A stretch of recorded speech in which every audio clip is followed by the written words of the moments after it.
नमस्कार, मैं हूं मोनिका और आप देख रहे हैं वॉइस नेशन। वक्त तो चला है उत्तर प्रदेश की तमाम अहम खबरों का। खबर बिजनौर से है, जहां पर एक शख्स मकान में कई सालों से चोरी छुपे नकली कॉस्मेटिक निर्माण फैक्ट्री का संचालन कर रहा था, जिस पर ड्रग्स विभाग के कई अफसरों ने छापेमारी कार्रवाई करते हुए फैक्ट्री का भांडाफोड़ किया है। आपको बता दें कि बिजनौर के मुबारकपुर नवादा में पिछले कई सालों से चोरी छुपे जाकिर नाम का एक शख्स एक मकान में कॉस्मेटिक निर्माण फैक्ट्री चला रहा था। बिजनौर के औषधि ड्रग इंस्पेक्टर को मुखबिर से सूचना मिली थी कि कई नामी ग्रामी सौंदर्य कंपनियों के रैपर में सौंदर्य क्रीम फैक्ट्री में तैयार करके उसे बाकायदा बाजार में सप्लाई किया करता है।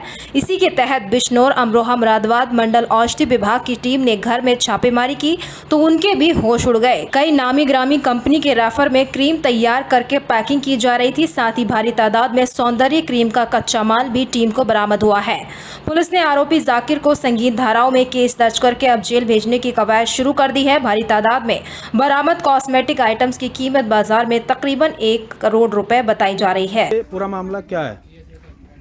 मेरा नाम दीपक शर्मा, सहायक आयुक्त औषधि मुरादाबाद मंडल मुरादाबाद है जी। हमारे ड्रग इंस्पेक्टर बिजनौर को सूचना मिल रही थी या उनके द्वारा रेकी की जा रही थी कि मुबारकपुर नवादा में एक अवैध रूप से कॉस्मेटिक निर्माण की फैक्ट्री चल रही है। तो उसके लिए पूरी रेकी की गई टीम के द्वारा। तो यहाँ पर मौके पर छापा डाला गया तो मौके पर मिस्टर जाकिर पुत्र श्री मोहम्मद निवासी सैदपुर माफी को संचालन करते हुए पाया गया।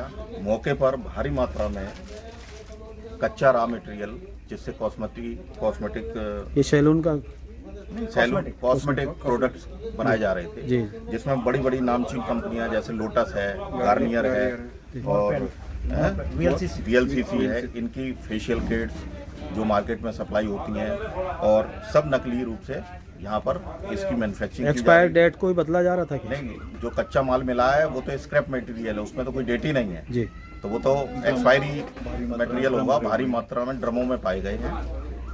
अब मौके पर टीम ने समस्त कॉस्मेटिक को सील किया जा रहा है और इनके नमूने लिए जाएंगे और राजकीय विशेषज्ञ प्रयोगशाला में भेजे जाएंगे जांच हेतु और संबंधित अभियुक्त के खिलाफ जो है मुकदमा पंजीकृत कराया जाएगा।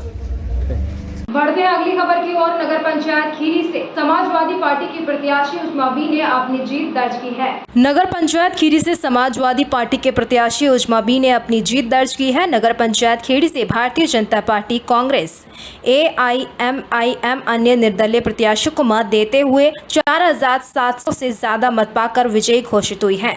बता दें कि पहले भी 5 तक उजमा बी के पति फहीम अहमद ने नगर पंचायत की कुर्सी संभाली। उसके बाद नगर पंचायत खीरी पर भाजपा प्रत्याशी नगर पंचायत की सीट पर काबिज हुई थी। 2023 के नगर निकाय चुनाव में समाजवादी पार्टी ने फहीम अहमद की पत्नी को टिकट दिया और उन्होंने इस बार 4700 से ज्यादा मत पाकर अपनी जीत दर्ज की है। फहीम अहमद ने बताया कि पूर्व में 5 साल में किए गए विकास का यह नतीजा है और कस्बे विकास की तरफ ले जाना मेरी प्राथमिकता है। ये जो आज समाजवादी पार्टी की प्रत्याशी उजमा बी की जो जीत हुई है, ये समाजवादी पार्टी उजमा बी की जीत रही है। जो 5 साल पहले हमने सन 2017 से 22 तक जो विकास किया था, ये कस्बे के विकास की जीत है। कस्बे के अंदर जो तमाम तरीके से लोगों को परेशानी की गई थी, उसका बदला लेने की जीत है ये। अब ये विकास की जीत है। ये 5 साल तक विकास की दौड़ में रहेगा कस्बा हमारा और तमाम कस्बे वासियों को हम अपनी प्रत्याशी की तरफ से और सब पार्टी की तरफ से सभी लोगों का बहुत बहुत शुक्रिया अदा करना चाहते हैं। सब लोगों ने दुआएं और जितनी वोट दी है, इसलिए हम तमाम कस्बे वासियों का ताउम्र आभारी रहेंगे और उसका प्यार पाते रहेंगे।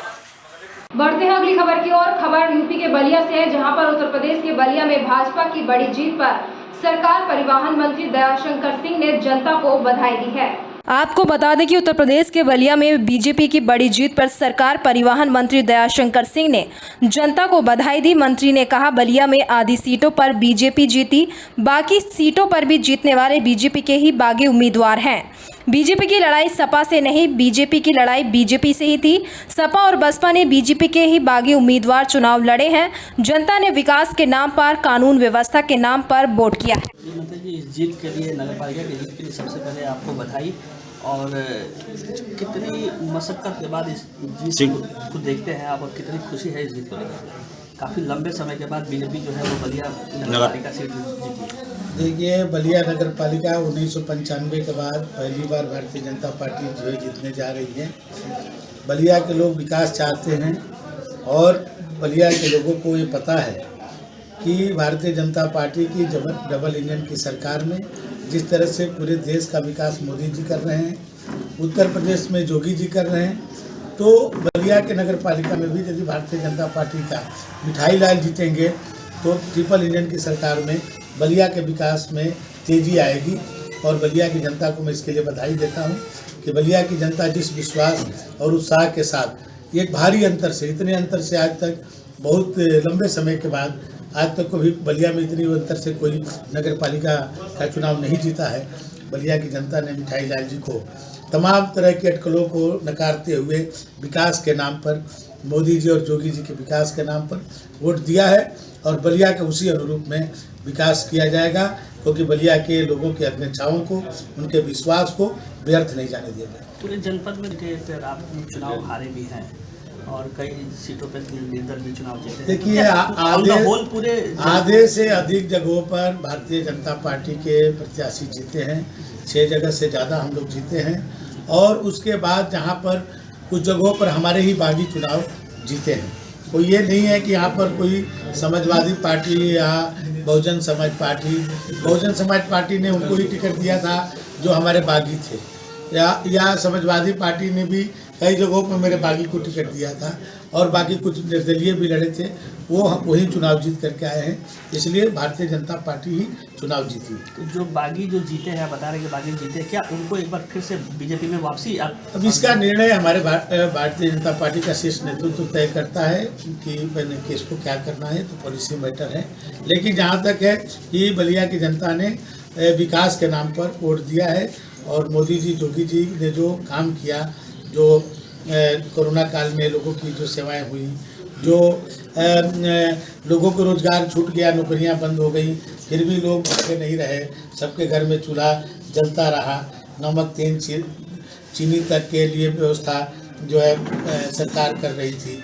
और कानून व्यवस्था का एक जो विश्वास जनता में आया है, उसके कारण हम सबकी जीत हुई। सबसे बड़ी चुनौती आपको कहाँ मिली?